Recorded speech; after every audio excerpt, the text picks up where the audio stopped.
Hello and welcome to Fintech Insider Insights. I'm Ross Gallagher, Ventures Director here at 11FS. In this episode, we are taking a closer look at trust across financial services. The 2008 financial crisis was a pretty pivotal time, I think, to put it bluntly. Certainly, big banks, they all of a sudden they could fail, and our money just didn't feel as safe as it once did. So trust in that whole system suffered a hit, which many thought was irreparable. However, the industry has since gone through a quite transformative period. Improved regulation, more effective governance, and a huge exercise in rebuilding that trust with the customer. In a world that now looks really quite different from 2008, we want to tackle the tricky matter of trust head on. So how do financial services firms build trust? How do they keep it? And what makes one financial services provider more, quote, trustworthy than another? Now, to have this discussion with me, I'm joined by some really great guests. Firstly, we're delighted to welcome Jordan Sinclair, President at Robinhood UK. Jordan, thank you so much for joining us. It's really great to have you. Maybe you can just give us a little bit of background on yourself and a little overview of Robinhood and what they're up to here in the UK. Yeah, sure. And thanks for having me, Ross. And on again, Aiden, great to chat with you guys today. So Jordan Sinclair, I'm the president of Robinhood UK, and we've recently launched in November last year, Robinhood's first international market right here in the UK.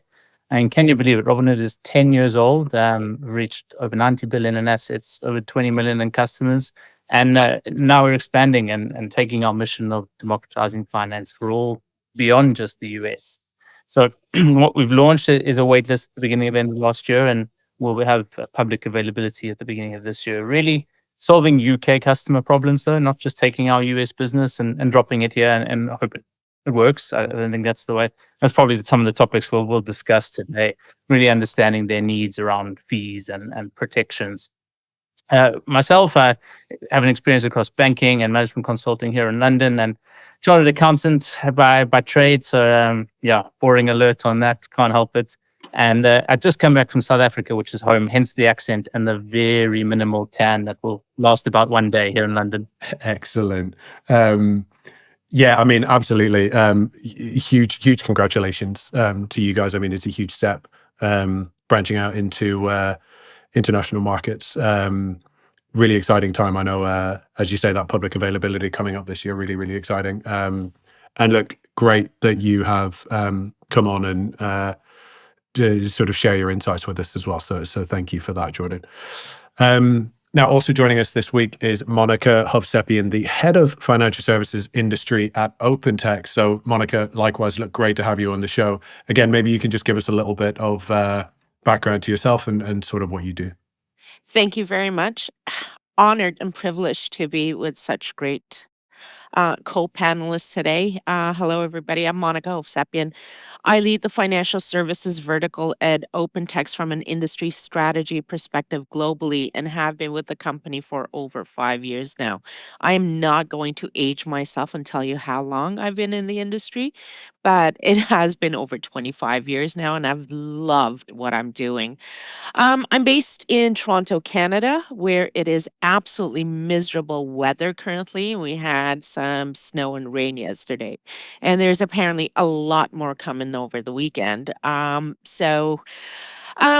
those of you who don't know who OpenText is, we are the information management company. About 19 of the top 20 global financial services organizations trust and partner with us, OpenText, for their critical information management requirements. When we think about information and data, most of the world's information that we're sharing is unstructured data, and that is really what actually Jordan and Aiden are utilizing to actually serve their customers. And that really builds that trust. So I think we're going to talk a lot more about that. So with that, I'm going to pass it back on to you, Russ. Yeah, thank you, Monica. I think you've got a unique lens on trust and how we should think about trust. So again, really appreciate you coming on the show and sharing your insights. And then finally, we've got a big Fintech Insider hello to Aiden Rushby, the CEO at Carmula. So Aiden, really great to see you. Thank you for jumping on. And again, look, maybe you can just give us a little bit of an introduction, a little bit of background, I guess, both to yourself and of course, Carmula. Yeah, of course. So, well, thanks very much for having me on the show, Ross, and great to meet you, Jordan and Monica. Yeah, like I guess my background is a serial entrepreneur. Carl Miller is my second venture now, and like I guess my passion and reason why I love building businesses, I really see it as a way of helping consumers. I'm massively passionate about the consumer, and I see businesses as really the kind of heart and soul of how to do that. So, Carmina really came out of my frustration in the car industry. The used car finance market is pretty diabolical from a consumer perspective. Dealerships kind of ripping consumers off. And all the point of sale finance. So, Carmina is a direct to consumer car finance lender, which we deliver the solution that is easier, cheaper, and faster car finance. We do this through a mobile app where a customer within 60 seconds gets a budget and they just enter the rate of the car they want to buy, and then they're able to go and buy that car instantly from any dealership, just making it super easy and straightforward for them to purchase.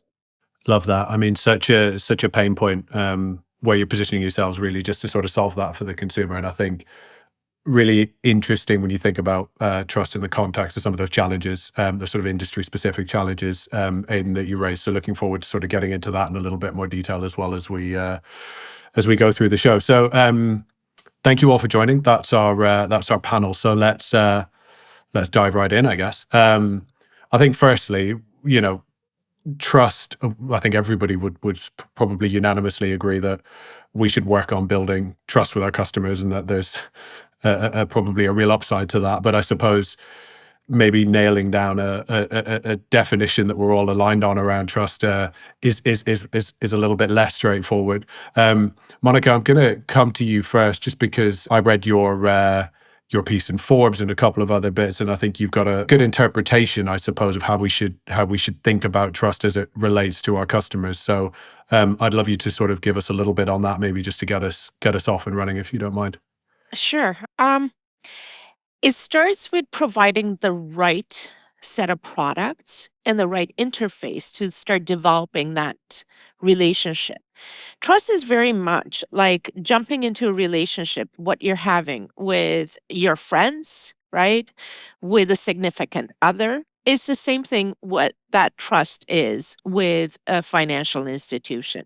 So it's making sure that you're providing the right product at the right time with the right level of information and education to your customer.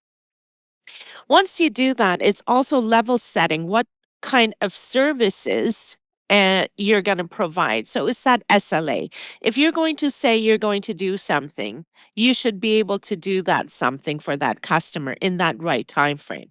And if you're going to miss that SLA, you should communicate that back to the customer. So setting those gateposts for the customer. That then starts building that trust and that loyalty. So the customer is aware of it and they're not constantly chasing you. By doing that, you're also enabling your employees and providing them with the tools to be able to service that customer, providing them with the insights as well, and at the same time, your employees, right? And then that then builds the trust so that you can go back and offer them more products. When we take a look at financial services institutions, it's selling that one single product doesn't build, they're not profitable for you. It takes 2.x products. It's generally 2.3, 2.4 products that a customer becomes profitable. In order for you to get there, you need to build that trust with that customer. And then it's the security. Security is pivotal. Now, I was reading some articles and they're from 2022. Those are the stats that we currently have. 2023 stats have not come up because we're a little bit early in the year, right? So we need to decipher all the data. Every 39 seconds, an institution, now I'm not talking about financial services, but an institution is being attacked by a cyber attack. Okay? 39 seconds. I want to go back. That's huge. Okay. Financial services institutions are the second highest attacked. Okay. After healthcare. Why? Because of the level of information that are being stored. 565 financial services institutions were attacked by December of 2022. Like I said, we don't have the numbers for 23. That's a lot of information. That completely destroys trust. Now, I want to go back. Last Saturday morning, I woke up and I actually got a text message from my financial services institution telling me that my credit card was compromised. My first thought was, this is another phishing attack. Why? Because phishing is the 85 to 95% of cyber attacks are happening through phishing. So I didn't know if it was real or not. But my bank was really smart. They followed up with an email. And then they followed up with a call. So that's when I knew that they had my back. And that's exactly what we're looking for from our financial services institutions. We want them to have our financial health and our financial well-being in mind. We want them to become partners for us. And that, I think, Aiden, is kind of what you're really kind of doing, right? You want to become their partner. You found a niche. And that's exactly what we're all looking for. We're looking for that Amazon effect. I hate to go back to the GAFAs, but I think the GAFAs they've tapped into something. They're providing that visibility, that transparency, that ease of use, and it's a niche market. And Jordan, you've got that too, right? You're providing low cost, easy to use. You've now tapped into providing that education as well. So how do we tap into that and utilize that information to provide a service for consumers and become their partner? And that's exactly how you build trust. And trust can be defined differently for each customer. So I found that I can now really trust my financial services institution through my experience because they personalize something for me. I don't want to hijack this call now. No, but it's excellent. And actually, just as a framework, I think, for thinking about trust, super comprehensive. And what it really does for me is I guess, underscores the fact that there's no one area you can focus on just in building trust, right? It has to be in the DNA of sort of everything that you do, every single customer touch point. Aiden, I want to come to you next. I mean, I looked at you guys. Trustpilot score is excellent. So how do you guys think about trust and building that with your customers? Yeah, I think I'll start with, we recently had Frank Rotman from QED on to give us like our end of year call. And he said something that I thought was really kind of resonates and really kind of links to this is like ultimately Carmula is building a brand. And I really like this definition of a brand that he said to us, which is a brand is a promise that when kept creates preference. And like ultimately trust is like a key element of building a brand. And like, how do you build a brand? And I think it comes back to like why do you exist? Like what are you trying to achieve? And Carmula, like we very early on set our values. And I think values are fundamental to building a great organization and long-term value. And one of our number one values is we have something that we say, deliver wow. And we talk a lot about delivering wow. And this is about delivering wow to the customer. And it's about delivering wow internally. And that kind of feeling you get when your expectations are just taken to the next level. And that's what we like try to do all the time at Carmula. And I wasn't in financial services when I started Carmula. I was in a completely different industry. And I remember doing, my ICA qualifications for compliance. And I was just blown away by the lack of like customer centricity that there was in financial services. And like we like start everything with our values. And from that really kind of build out on how we think about the product and how we design the business model and how we go about delivering the experience to the consumer. And like as I said, like ultimately we're trying to build a brand that the customers will trust and choose us over what is effectively a commoditized industry. Yeah, I like that. I mean, it's in terms of what you're saying, I think it is. It's obviously a lot about building a brand, and then it's also about how you deliver for customers. And that's, I think, probably across two levels as well, delivering in terms of like consistently doing what you say you're going to do. But then I love that point that you made about delivering. Wow, it actually reminds me of another show that we did recently looking at holistic financial well-being, and we had Sujata Bhatia, the COO from Monzo, on the show, and she talked about building sort of connection and empathy with customers, and that being at all levels of the organization. She referred to it as kind of what they call Monzo magic. So I think it's kind of similar. I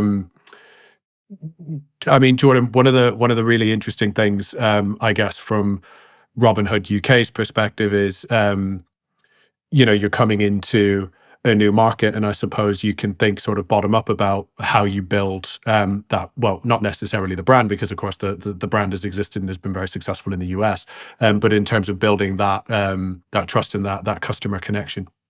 And I'd say trust, you never stop building. It's something you earn and something you do every single day with all your customers. And I think Monica and spoke about different areas that are important to different customers, and you don't stop. You're always improving. And for us, that was one way of approaching it, is actually talking to customers here in the UK. I think that's important with expansion. It's not just to look at an opportunity based on a spreadsheet or a PowerPoint, but to understand customer needs and target expansion and how best you can solve that. And for us, it is around FX fees that customers are still paying, lack of access to tools, data, research, lack of their uninvested cash working hard for them.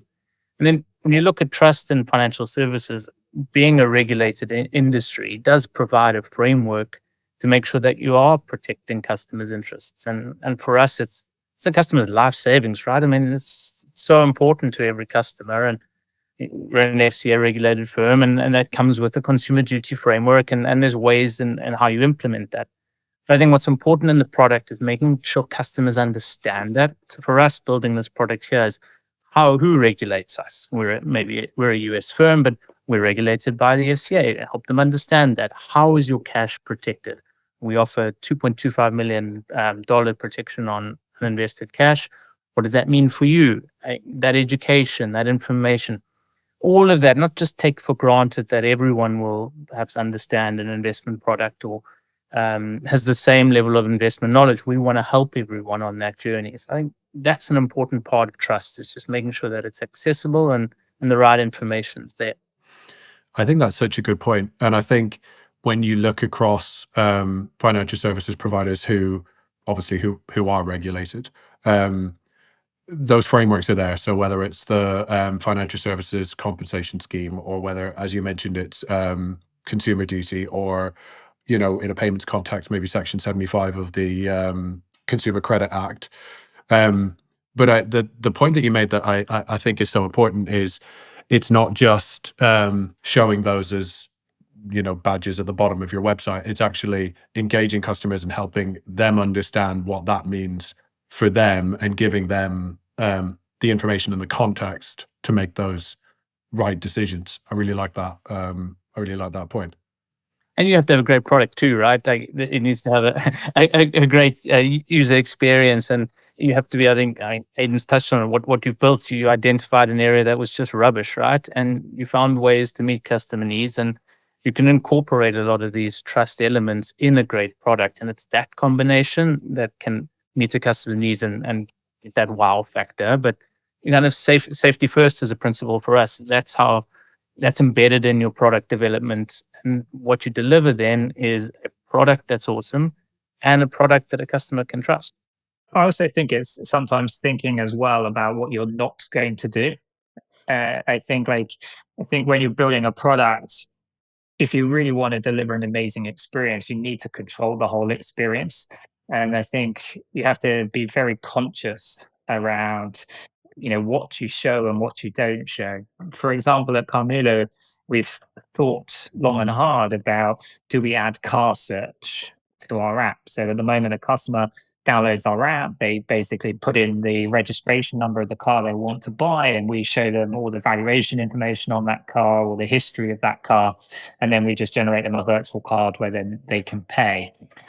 But there's a lot of time when we've discussed, like, should we add car search so people could actually search the Auto Trader API and be able to find the vehicles in the product as well. And it's really interesting because you then start to say to yourself, but then you're introducing other people's data into the mix, things that you don't control. And are you then taking on all of that liability and all of that risk of their processes and the way they think about it? And you kind of end up with this like mergence of culture. And it's kind of, I think like to build a really great product in fintech, you as I say, like it's more just about what you're not going to do as much as what you are going to do if you really want to build trust and deliver an incredible experience. Aiden, what I like to refer to is just because you can doesn't mean that you should, right? So you've carved out your, sandbox and you're staying in it. And I think that is absolutely wonderful. I think that point, Aiden, as well about you almost sort of like surrender the control around that user experience by, sort of moving them into someone else's environment with somebody else's UX. And Monica, I think in your article, I think in relation to sort of digitizing some of these experiences, you talked about non-personal service delivery. And we have a similar sort of way of thinking around sort of digitization at 11FS, which is you almost kind of push the customer further away if you don't do it properly, right? And we talk about this sort of one size fits nobody approach. So how do you start to think about designing for trust specifically in a digital environment where actually you can deliver that same or an enhanced level of trust as you would in a I guess a bricks and mortar or a sort of face-to-face interaction? Right. I mean, those days are kind of gone, right? That we used to walk into the branch. When was the last time any of us actually walked into the branch? Hands down. My domicile branch doesn't look anything like it used to. I did have to walk in because I had to take my mom in to go into her safety deposit box. It looks like a little cafe. It looks nothing like the branch that it used to be. And that engagement that we used to have as a one-on-one has now gone away. So has the trust actually dissipated? I don't think so. But that relationship that we used to build of that human to human has now gone away. So I think the role, first of all, I believe that that brick and mortar and the role of the branch has now completely changed. The branch is now going to become more of an advisory center and more of a consultative place where we're not going to go in there and do those one off transactions. I think there's a generational gap. My mom will still insist on going into the branch, and she still does. She is still going to go in there and do certain transactions. And there's no way that we're going to sway her from doing that. There are certain people that are still going to go and start using cash. I have seen that the numbers of people utilizing the ATM to take out cash has recently gone up. So cash is still not dead, and it will continue to be part of our currency and continue. However, how do we build those relationships on a digital channel, right? Now, nobody was asleep last year when we saw ChatGPT come out, right? So we're going to see more of those engagements, but those engagements need to become more humanistic, right? Digitizing those humanistic interactions. You touched on something becoming more empathetic, and I think in this current economic and political environment that we're in, those engagements need to become a lot more empathetic as well, too. So it's making things more relevant and more personalized. And when we're communicating with a robot, those communications need to become a lot more humanistic as well. And when required, that engagement immediately moves over to a human channel. rather than put them through this roundabout of, did I answer your question? No, ask it in a different way. And, so that we don't frustrate customers. I think you've nailed it. I think it's like making sure that we're delivering those rich interactions for customers. They have to be real time, intelligent, contextual. Jordan, I'm really keen to sort of bring you in on this as well, obviously, with the Yeah, I'd say, Monica, you're spot on. I think from talking to customers, confirming it, their expectations of a support model have increased. That they don't want to just have a chatbot. That's it. I mean, for us, we deliver chat, email, and phone support. And for customers, that's important, that when they have an issue and it can't be solved through a particular channel, that there is a route to actually speak to someone who can support them. And as I said, it's their life savings and their investments, and that's important for them. And you have to provide that service, and you can really build that relationship. Sometimes there are things that a customer needs help with, and if you do that in a great way and solve that for him, you can actually turn it into a positive experience, and that's good for you. And then you can learn from it. I think that's also important as a business. What was wrong for this customer? How did you solve it? What can we do better? That cycle is really important to actually build that trust and just keep doing it for the next customer and the next customer and the next customer. We had to think about this quite a lot. Obviously, we're a lender, so the vast majority of customers that apply, unfortunately, we can't help them for various reasons, especially when you're a new lender and you only have so much amount of money that you can lend. I think we've had like 2 million people apply now for credit on our products in like less than 18 months of go live. And one of the things that when we were planning Carl Muller's execution, like we spent probably just as much time designing the unhappy paths as we did the happy paths. And we're big believers in behavioral economics, and we spent a long time making sure that those negative and those unhappy journeys were just as engaging and just as wow as the positive journeys.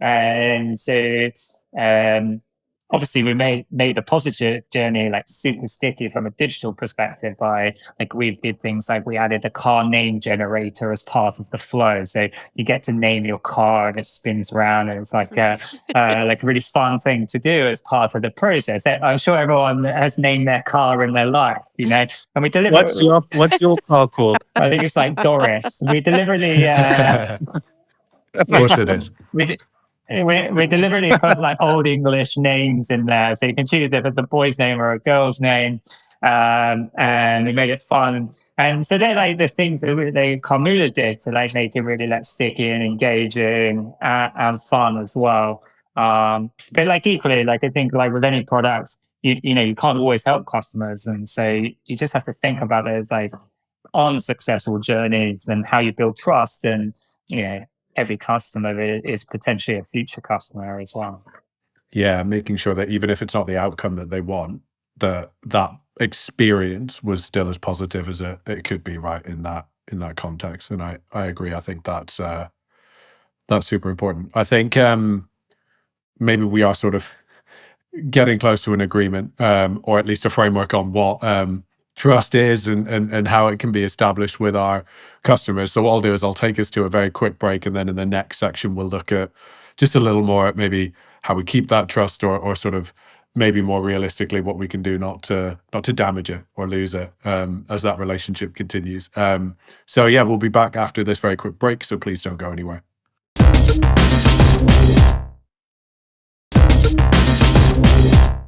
Okay, welcome back to Fintech Insider Insights. Now, we've discussed in detail what we think it takes to win trust as a financial services provider, but how do you keep it? What are the big turnoffs for a customer, and what can companies actually do to address this? So, Jordan, I'm going to come to you first. I mean, you've got a lot of sort of big bank experience. Obviously, trust is an important sort of customer retention metric.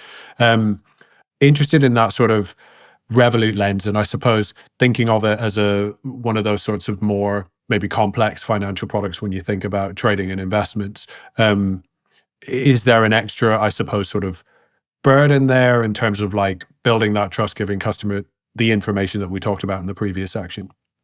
For us, it's important to create an experience that makes customers feel like it isn't overcomplicated and it should just be for those who have extensive investment experience or have a certain wealth level that gives them access to certain types of products or certain services. I think what's important for us is to build a product that is a level of simplicity with the right education and information to guide that customer, both the confident investor and the less confident investor. And for us, the other side of that is that if you haven't decided on your investment strategy, that you can earn interest on your cash. We offer 5% interest on cash, and that's protected up to $2.25 million. And if you think about the last 24 months or so, I mean, who would have thought of the banking kind of crises that we're experiencing? And we're not a bank, but I think for all of us, we probably checked the news and thought, and we were all in the industry, and we all checked the news and thought, hang on, what about my money type thing? We all know how the industry works and the protections, but does the average customer? And it's important that they do too, and that they feel protected. So for us, it's making it clear in the app how they're protected. It's making them feel like they have access to education throughout the experience, but also for customers that haven't joined us yet. So for us, it's important that the educational materials are available to everyone. If you haven't signed up, you haven't gone through and made an investment yet, that's okay. For us, outside of that, our mission is also to increase financial literacy, and we can do that and make an impact in the UK like we have in the US. That's an amazing achievement and something we want to do at the same time. And when we look at our products, something like 24/5 trading, which we'll offer in the UK, it is a different experience. It kind of takes time zones out the way, which is strange to think it constrains or dominates how you think about your investments in the US market, and making sure customers understand that and that can build trust when they feel like it's a new product, but you've made them feel like they can understand it and take part in it. Yeah. So Jordan, two things that I want to, I guess, pick up on from what you said. I think that point around education is worth double clicking on sort of generally, because I suppose giving customers the information they need to feel comfortable that they're ready to start investing is going to be key. And I think the other point that you made that was really interesting was making those education resources available to everybody, not just sort of active customers, because I suppose some people just will want to engage with that stuff, and it'll take them a little while to warm up to the idea of investing and becoming a Robinhood customer. Exactly that. I mean, what we want is people to feel comfortable that they can go on an investment journey. I mean, the power of markets over time and compounding and the ability to grow wealth should be something that everyone has access to. And education can be a barrier. It's perhaps a barrier that's not highlighted enough. I think in the UK, if we look at participation in investing relative to some of the other OECD countries and relative to the US, it's a substantial difference. And I do think education is one of those barriers, and our hope is to impact that in our way, along with the industry as a whole. I think there's some great initiatives across the industry to kind of increase capital market participation. So we'd like to contribute to that. And Ross, your second question again was the first. What did you ask again? Yeah, so the first one was just, I mean, I think, to be fair, I think you've answered both, but it was just about, giving people the information that they need to understand, I suppose, their own financial situation in the context of investing, because I guess investing won't be right for everybody at a point in time, right? Yeah, I said the other part that we pulled out separately from the US app is actually a news tab. So we call them surfaces at the bottom of the app. And what we found from the customer research is customers were finding it difficult to put two and two together. They read a story about a particular company, market movements, a stock, and don't necessarily know how to put that together with there's a stock that they perhaps could invest in. And not just news on a stock detail page. Are you looking at Apple? Here's the news. But just going into the app, seeing what's out there, looking at the headlines, seeing how that impacts stocks, looking at the educational tools, and using the app not just for investing, right?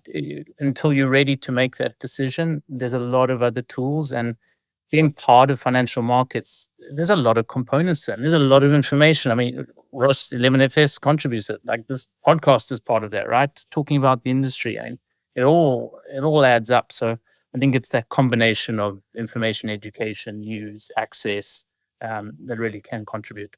Yeah, and I think there's I really do think there's a growing appetite amongst the general public for those types of resources and that type of information, like, which I think is great to see, because we always talk about that sort of financial literacy gap. So I think that being out there and people willing to educate themselves can only be a good thing. Aiden, what do you sort of think? I mean, obviously you guys are positioning yourselves, as we mentioned, around solving that sort of access piece, and that was a big gap. And then, how do you think about then that customer relationship on like an ongoing basis, sort of maintaining and then building that relationship? Yeah, like ultimately, like building that ongoing relationship is critical for us. We hope that customers will entrust us to deliver solve some of their problems as we go forward, whether that's the car insurance or whether that's spending around the vehicle, and then hopefully, help them support them going into their next vehicle as well. So that we take ongoing customer trust and relationship like super seriously. From the very beginning, as soon as somebody becomes a customer, we'll send them an information packet out where they get like Carmuda socks and an air freshener and a story about the brand and why we started it, to like all the really nice details. Like, for example, I've got a loan with a high street bank. You try and make a partial payment on that loan, no chance. They don't tell you how much interest you're paying. Like we were like super clear with the customer. We allow them to pay, if they want to pay £1 towards their loan at any time, 7 days a week, 365 days a year, they can do it in the app in seconds. We show them how much of the car they've paid off. They show the name of the car plus like what percentage of the loan they paid off. If they want to pay off early, we tell them how much interest it will save them. We take that super seriously, and we really believe that customers today are smart. I really, really believe they are. There's so much information out there. There's so much knowledge. If you don't give them the respect and the trust and the honesty, you're going to get absolutely destroyed in the long run. So we try and be like very open with our customers. We want them to understand how the loan works. We don't want them to, like, a car is a key part of people's lives. They need it to go and see their friends, their family.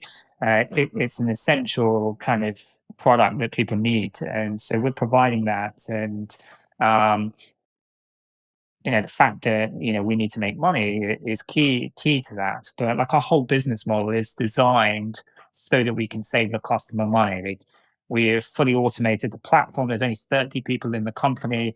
It runs fully automated. 24/7, 365 days a year. I said to the guys before Christmas, I posted in our Slack, an example of this. And it was, I won't name the competitor, but it was a poster over Christmas. And it must have, like, it was a LinkedIn post, and it was like tiny little post. And it must have had like 30 different departments with all these different opening times and different numbers. And their name was something that would, you'd expect them to be open 24/7. And so, like when you see that, and then I've shared that with the team, and I said, like, this is why we will win. Is myself and Amy were answering customer queries on Christmas Day.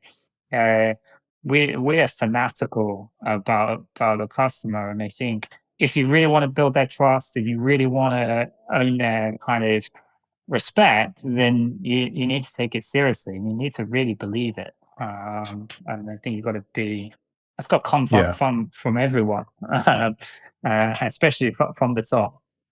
Yeah, and starting with those customer outcomes, but then, as you say, just being obsessed with their problem, and sort of that becoming your problem. Like you said, I mean, sitting there on Christmas Day answering those customer queries. And look, I love the example that you gave of being able to come in at any point and make any payment that you need against your car loan. And I think we all know of financial services providers that are guilty of putting those points of friction when it comes to those types of things. Like, I want to understand, like, where am I going to save if I make an early payment on my loan? Where do I make the early payment? Oh, well, actually, you've got to phone us to be able to do that. So to be able to do that in the app. I mean, customers are going to do it. Like, they will pick up the phone. They'll just hate you for it.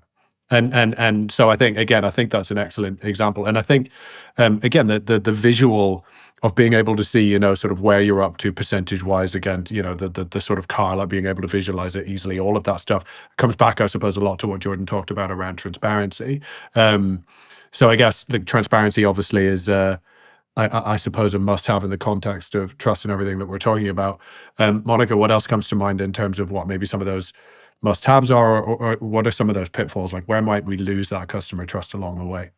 So I think Aiden and Jordan really touched on this. First of all, it has to come from the top down. Leadership needs to really push this down. Once leadership has taken ownership of delivering that great customer experience, it really comes down. Customer always in the center of things. Um, and then Aiden, it's really easy when you're just starting off and you've got a smaller organization to do this. But for the incumbents, it's a little bit more complex when you've got numerous siloed systems and you've grown through M&A.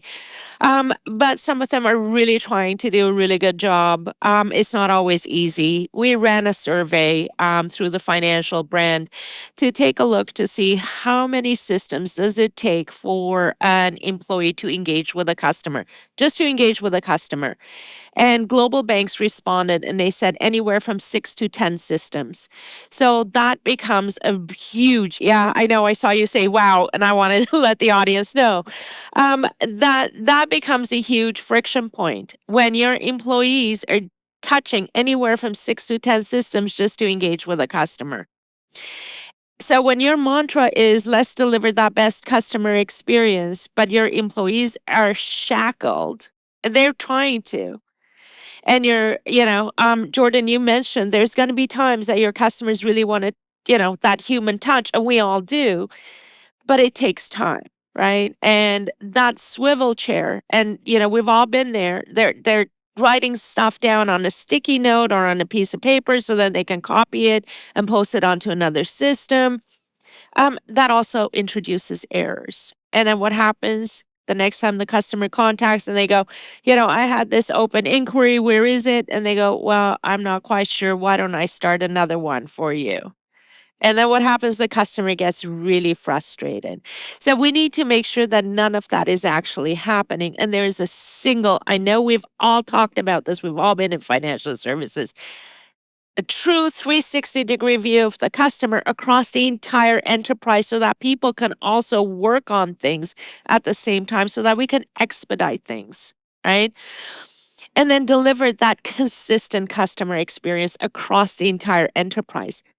Through these business units, nobody really knows who the true customer is because they're siloed systems. If I were to go to my bank, but the credit card doesn't know that I've got a mortgage. The mortgage doesn't know that I've got a checking account and a savings account because they're all separate systems. But if they know who I am, they can serve me better. So then I get better products, right? So that's what it all comes down to. Gartner is referring to this as the concept of total experience, and so are we. And I think that really resonates. And I think open banking will really bring this to the forefront if done right, and if customers really trust us as well to consent to open banking, and we can all come to terms with it and provide our information to be utilized in the right way to provide that total experience. Yeah, I'm actually a little bit surprised that we hadn't touched on single view of the customer up until now, because actually it is so pivotal. And of course, especially when you're engaging with big financial institutions. Monica, I think the example that you gave of I hold one or two products with you already, and now I want to apply for a mortgage. Why do I have to start from zero? Why do I have to give you my first name, my surname, my date of birth, all of the stuff that you already hold? And of course, that's down to how these systems are designed and how the organizations are so siloed.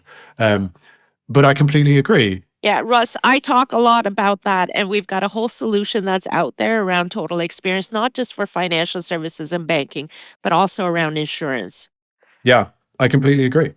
you have to have the vision as an organization from the very early days that you plan to do some of these things. And I think like we made a very deliberate decision to build all of our tech in-house. So like fully automated underwriting system.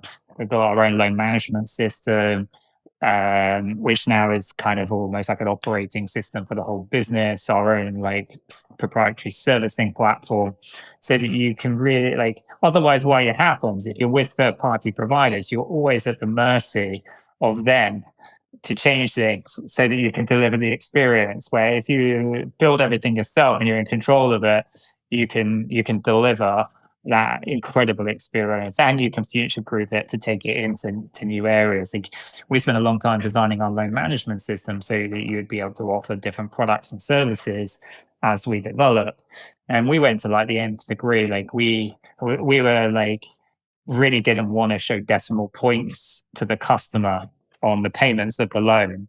So, for example, we didn't want people to pay £308.52 per month. And when you run like an APR calculation, you would not believe how much work our CTAs were very, very unhappy that was like a requirement I was never gonna drop on, where you have like APR accounts that need to round up or round down to get it to work. And then the kind of touches that you can deliver if you do everything yourself and you really kind of take that customer view and that kind of real understanding, I think. But yeah, like building those systems, I think, are key to kind of get a full view of that customer. I like that's almost like it's kind of Steve Jobs-esque in like the controlling that whole the whole thing and that obsession with the end user experience, which I think is what we need and what we're talking about. Sadly, we have come to essentially the end of the show. Jordan, before we move on, obviously I'm really conscious that it's quite an exciting time for you guys. I'd love to hear a little bit about, I guess, what you're excited about over the next couple of months and any sort of sneak peek around what the next couple of months look like for you guys. I'm excited about getting some sleep. I recently had twins. I'm sure. It's far harder for my wife than me, but some sleep I'm looking forward to. But yeah, it's super exciting for us. First market outside of the US. You can join our waitlist on robinhood.com. We'll be launching public availability early this year, so not long to go. And yeah, we're really excited. I mean, we think we really are solving pain points that are obviously not solved in the UK, with no FX fees on trades, 24/5 trading, 5% interest on uninvested cash. And that's the product we've started with, and it's certainly not where we're stopping. I think that what am I really excited about? It's tailoring that product. It's taking the Robinhood experience, listening to UK customers. I mean, there's important things like retirement is it is the number one reason that customers were investing, or prospective customers. How do we deliver the Robinhood experience with some of the tax wrappers that are out there? Take our US retirement experience, which had a great success in a short space of time, and really just change that and make it accessible for everyone. So yeah, really excited. I think first market, certainly not our last as well. So yeah, I'm really looking forward to 2024, and I'll be looking out for Doris on the roads as well, Aiden. Awesome. Yeah, I think we all will. Excellent. Well, look, yeah, again, it's one that we'll be keeping an eye on for sure. So thanks for that, Jordan. And look, thanks to you all, because it's been a super interesting and enlightening discussion. It seems to have gone incredibly quickly, but that does wrap it up. Thanks again for joining. Maybe if we just go around the room and just you can tell us where people can find out a little bit more about yourselves and your companies. So Jordan, let's start with you. Yeah, so join our waitlist on robinhood.com, and we'll be in app stores and on web soon enough. Excellent. Monica, how about you? Opentext.com. You can find me on LinkedIn. Look at my blogs on the Opentext webpage. And as Ross mentioned, my Forbes articles. Excellent. Glad we could get that plug in there. And Aiden, how are you? Yeah, you can obviously download the app at the Google Apple Play Store. Just search Carl Mueller, and you're soon to find it. And yeah, get your budget and get started looking for a new car. Superb. And you can still just about find me on X. I'm still there, one of the last ones rattling around, at Ross Gallagher 07. Thank you for listening. If you like what you've heard, please do follow our podcast. Don't forget to leave us a review. It really does help to make the show better, and it also helps others to find it. As always, if you want to join the conversation, find us on social media. Just search for 11FS or Fintech Insider, or email podcasts@11fs.com. Thanks very much, and goodbye.